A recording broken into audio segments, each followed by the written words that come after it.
السلام علیکم ورحمۃ اللہ وبرکاتہ۔ 12 رمضان المبارک صرف 5 منٹ کا مدرسہ، اور بات کریں گے قرآن و حدیث کی روشنی میں اسلامی تاریخ پر۔ نبی صلی اللہ علیہ وآلہ وسلم کا ایک تاریخی فیصلہ۔ نبی صلی اللہ علیہ وآلہ وسلم کی نبوت سے چند سال پہلے خانہ کعبہ کو دوبارہ تعمیر کرنے کی ضرورت پیش آئی۔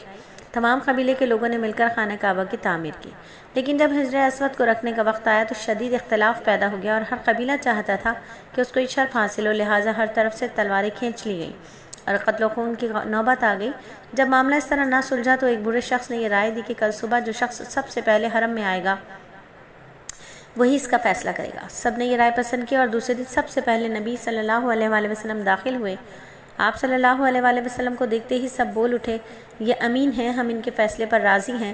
آپ صلی اللہ علیہ وآلہ وسلم نے ایک چادر منگوائی اور حجر اسود کو اس پر رکھا۔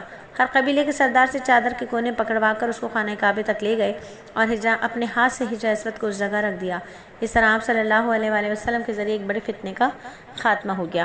آپ صلی اللہ علیہ وآلہ وسلم کے معجزے کی اگر بات کریں تو ایک مرتبہ نبی صلی اللہ علیہ وآلہ وسلم حضرت ابو بکر رضی اللہ تعالیٰ عنہ، حضرت عمر اور حضرت عثمان رضی اللہ تعالیٰ عنہ مجمعین کے ساتھ تھے۔ ایک پہاڑ پر تھے، وہ پہاڑ ہلنے لگا۔ آپ صلی اللہ علیہ وآلہ وسلم نے پہاڑ پر اپنا پاؤں مار کر فرمایا، اے احد ٹھہر جا، تجھ پر ایک نبی، ایک صدیق اور 2 شہید ہیں۔ تو پہاڑ ٹھہر گیا۔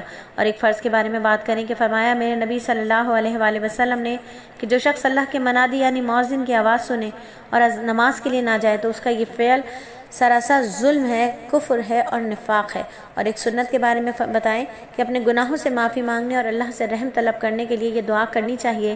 یہ حضرت آدم علیہ السلام اور حوا علیہ السلام کی دعا ہے جو انہوں نے اپنی معافی کے لیے اللہ تعالیٰ سے کی تھی۔ ربنا ظلمنا انفسنا وان لم تغفر لنا وترحمنا، اے ہمارے رب، ہم نے اپنی جانوں پر بڑا ظلم کیا، اب اگر ہماری مغفرت نہیں فرمائیں گے اور ہم پر رحم نہیں کریں گے تو ہمارا بہت بڑا نقصان ہو جائے گا۔ کثرت سے دعا مانگنی چاہیے، اور غلطی معاف کرنے کا بہت بڑا بدلہ ہے۔ آپ صلی اللہ علیہ وآلہ وسلم نے فرمایا، قیامت کے دن ایک پکارنے والا پکارے گا، کہاں ہیں وہ لوگ جو لوگوں کی غلطیاں معاف کر دیا کرتے تھے؟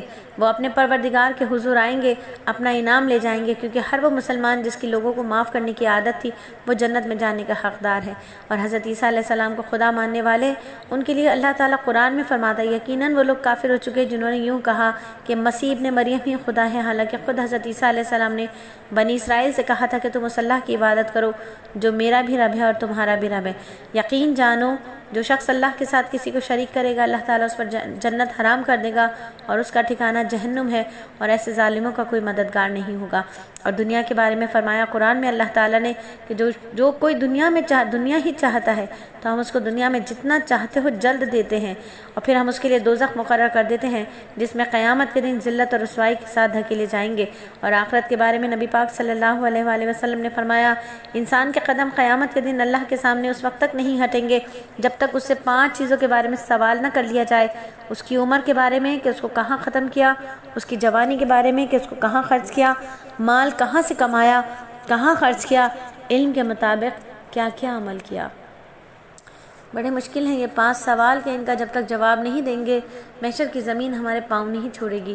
تو اللہ سے دعا کرتے ہیں کہ اللہ جو علم ہم نے حاصل کیا اساتذہ کے ذریعے اور آپ کی رضا کے ساتھ، اللہ اس پر ہمیں خالص ایمان اخلاص والا عمل کرنے کی توفیق عطا فرما دے۔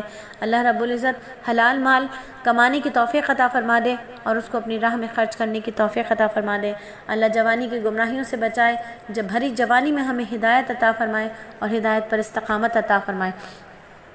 اور طب نبوی سے علاج کی بات کریں کہ نبی پاک صلی اللہ علیہ وآلہ وسلم نے فرمایا، انار کو اس کے اندرونی چھلکے سمیت کھاؤ کیونکہ یہ معدے کو صاف کرتا ہے۔ علامہ ابن قیم رحمۃ اللہ علیہ فرماتے ہیں کہ انار جہاں معدے کو صاف کرتا ہے وہیں پرانی کھانسی کے لیے بھی بڑا کارآمد پھل ہے۔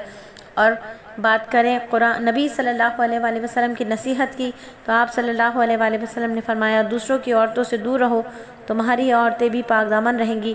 اپنے والدین کے ساتھ حسن سلوک کرو، تمہاری اولاد بھی تم سے حسن سلوک کرے گی۔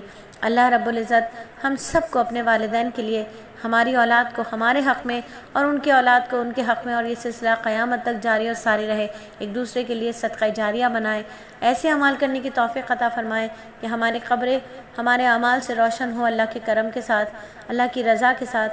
اللہ رب العزت ہم سب سے راضی ہو، آمین ثم آمین۔ صرف 5 منٹ کا مدرسہ 4 منٹ 55 سیکنڈ میں مکمل ہوا۔